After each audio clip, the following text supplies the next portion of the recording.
In this video, I am going to show you how I turned these 100 raw shots into high detail mineral moon.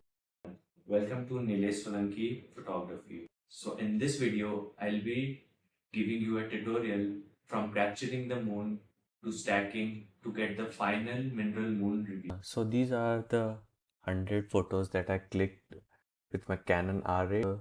The settings that I have used here to get one picture. So you can keep the ISO as low as possible. Just make sure like you click one photo and then check for the sharpness of the pictures. So like I've taken around 100 pictures that you can see here. Like you can take even more, but then this entire process can take a bit longer. Once you have the photos, then you can import them in the Lightroom and make sure to click raw. So you can see here I have captured all of them in raw. And these are the applications listed on the screen that we'll use. We'll first start with Lightroom, then we'll go to PIPP, AutoStakkert, RegiStax, and finally we'll get those mineral colors in Adobe Photoshop. Once you've imported all the images in Lightroom, then you can apply some basic fixes. So as you can see in this image, I have cropped the image to like center the moon, because like most of the area is anyways empty in this image, so takes a lot more time in processing. So you can crop the image. I have adjusted exposure a bit. I've increased saturation a bit, and this photo looks okay to me. After this step, I'll go into PIPP, and before I do that, there's one more thing. So since you have raw photos from your camera, the PIPP doesn't support those raw photos. So I'll edit one photo and then I'll copy all the settings and then I can apply everything to the remaining photos. You can just paste the settings. Since I've already applied the settings, so I won't apply them again. Just and now I'll export them from here. You can also give a custom name from here. So I have given a custom name Blue Moon since it was a blue moon of May 2026, and you can also give a starting number. And once you click on export, all the images would be exported. I already have them here. So these are the images, and if you look at the images, you'll see that the moon is not centered. If you open and check the images, but as we click photos, the moon moves. So to fix this thing, we'll align the moon in the center using PIPP. So for that, we'll open PIPP. Then we'll select all the images here, the TIFF images. Then you'll see it automatically selects the join mode. Then you'll use this option, check it, solar, lunar, full disk. Then from processing options, we have to uncheck this one, else the exported image will be monochrome without colors. And then we'll also click this, uncheck enable cropping so that the image size doesn't reduce to just this dimensions. And then from quality options, we uncheck this enable quality estimation because we don't require it here. Then we select this stiff and then we go to do processing and then we start the processing. So once we start the processing, you'll see the images are now being processed.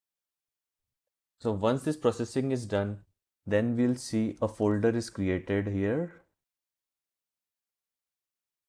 and this folder has all those images. So now if you open each image and see, the moon is now centered. So since now our moon is centered, now we'll use the next application. It's called AutoStakkert to stack all these 100 images into one image. So let's open AutoStakkert. Open all these images here. We'll reduce this size. Now I'll click on this AP size and click on place AP grid. As you can see, these boxes look a bit big, so I'll reduce the AP size and then okay. So now we'll click on this 104 and click on place AP grid. So for for my camera's size, the image size, uh, these box look okay. So that's why I'm using this 10 size. You can play around and use different sizes and then click on place AP grid. And now the best 60 frames, 60% of the frames. I usually use like 50 or 60%, and then I click on stack. Okay. Okay, it's outside here. So this is the new folder which we have. Now here if you see, you'll see this is just one image stacked from all those images, 100 images. Now if you zoom in and see, then you will observe that this image doesn't look sharp enough. Like it looks similar to like a single image that we captured. So to fix that and sharpen the moon, we'll open RegiStax. So once we have the RegiStax open, we'll just pull it here. Okay, we'll click on this option.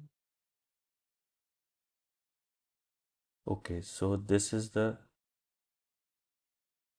stacked moon. Now what we'll do, we'll like increase these layers to see the sharpness. So now you can see at the center, we see the moon has sharpened a bit, but it has done that only for this small area. So we click on do all to apply this to the whole image. Now you can see that the moon has sharpened a bit. You can also like try with like these different layers, and once we are like you are like satisfied with the sharpness that you want, then we can go ahead and save this image. And make sure to save this in 16-bit TIFF. Okay. Then you can see the image is saved here. Now if you zoom in and see, this is the old image, this is the image sharpened with RegiStax. Now I usually face one issue when I try to import this into my like Lightroom library. So this is like an old application, this RegiStax. It's a very old application. So if I try to import it here, I usually get an error.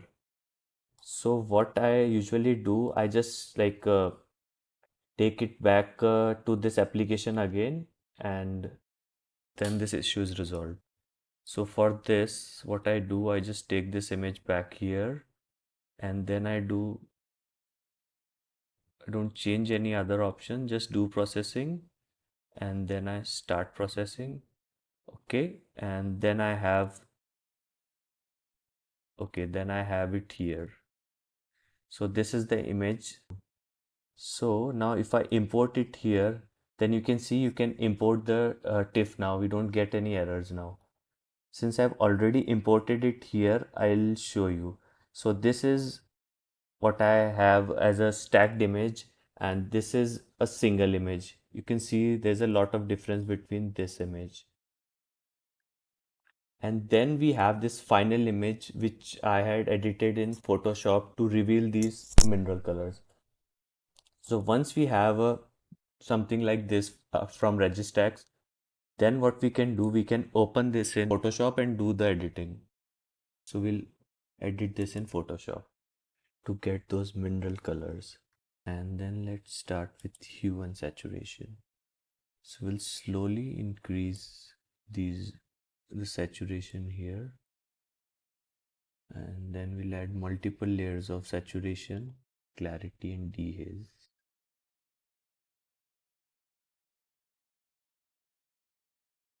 Okay, we'll add a bit more saturation and a bit more. So you can see now the mineral colors are now popping up, and you can also see that we have a different color here. This is mainly due to chromatic aberration. I'll show you how to fix this. We'll again go to hue and saturation, then we'll collect this color and reduce the saturation. You can see this has reduced. Now we'll select the green color and reduce it further. So now it's gone. We'll add more clarity and dehaze.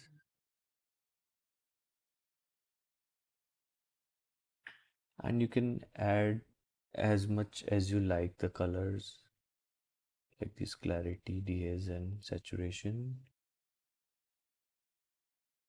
So once you are okay with what you see here, then you can like export this back to Lightroom and do some final editing.